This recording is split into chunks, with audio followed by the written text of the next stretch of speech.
Сәлем баршаңызға. Бүгін мен өте оңай әрі тез дайындалатын медовиктің рецептісімен бөліскім келеді. Егер каналыма тіркелмеген болсаңыз, видеоны қарамас бұрын каналыма тіркеліп қоюды ұмытпаңыз, және де менің инстаграм парақшамда да видео рецептілер бар. Бұл медовиктің қарапайым медовикке қарағандағы айырмашылығы оның жасалу жолында, және де бұл медовик өте тез дайындалады. Ешқандай оқтаумен жазудың қажеті жоқ. Ол үшін видеоны толық қарап шығыңыз, барлығы түсінікті көрсетілген. Ең алдымен торттың коржын пісіруге кірісейік. Ол үшін бізге сары май немесе маргарин қажет болады. Одан кейін қантты саламыз үстіне майдың.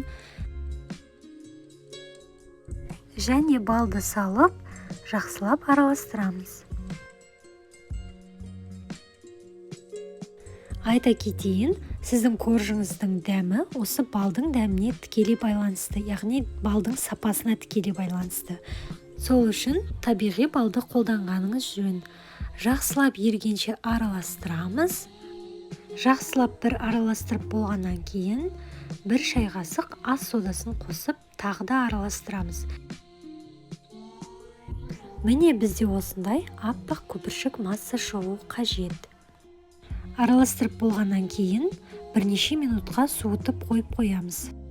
Массамызға жұмыртқаны бір-бірлеп салып, жақсылап араластырып аламыз.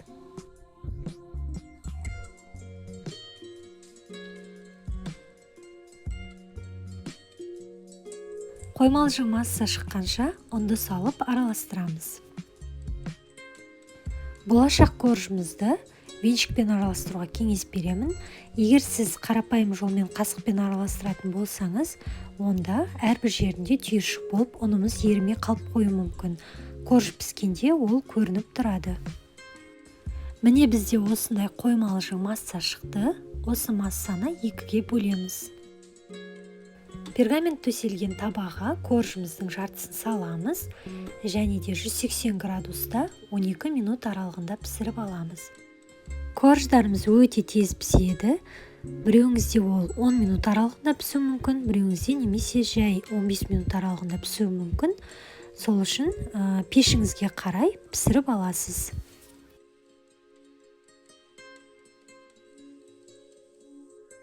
Міне менде осындай корж шықты. Өте жұмсақ, әрі иісі өте тамаша. Коржымызды бірнеше минутқа қойып суытып аламыз. Одан кейін осылай екі бөлікке бөлеміз. Мен 2 корж пісірдім. Оны екіге бөлген кезде менде 4 корж шығатын болады. Кремі өте қарапайым. Бұл жерде менде қаймақ 20% және 30% екеуін араластырдым. Одан кейін өз қалауыңызша қант немесе сахарная пудра қоссаңыз болады. Корждарды осылай шпажкамен тесіп шығамыз. Одан кейін кремімізді жаға береміз. Шпажкамен тесіп шыққан себебім крем коржға жақсы сіңу үшін. Себебі корж өте қалың болып шықты, және де жұмсақ болып шықты. Сонда да мен ойладым, құрғап қалатын шығар деп. Сол үшін алдын ала шпажкамен тесіп алдым. Екінші слойды да дәл солай шпажкамен тесіп аламыз, және де кремді жақсылап жағып шығамыз.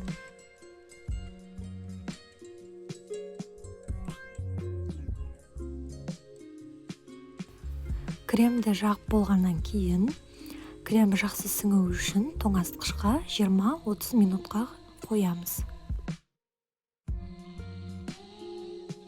Тортымызды тоңазытқыштан шығарып, бетіне печенье ұнтағын немесе корждың жағын тегістегеннен қалған корждармен осылай үгітіп сепсеңіз болады.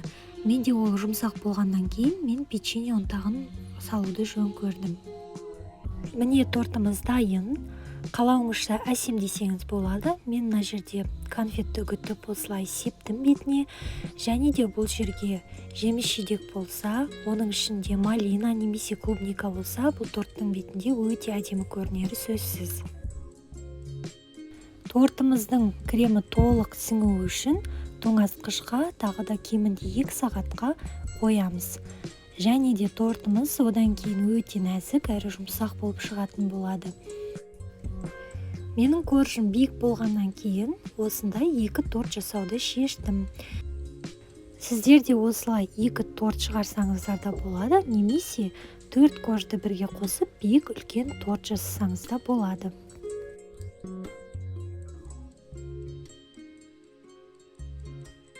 Торттың кремі толық сіңгеннен кейін коржы бірнеше есе үлкейеді. Сол кезде өте үлкен әрі өте әдемі торт шығады.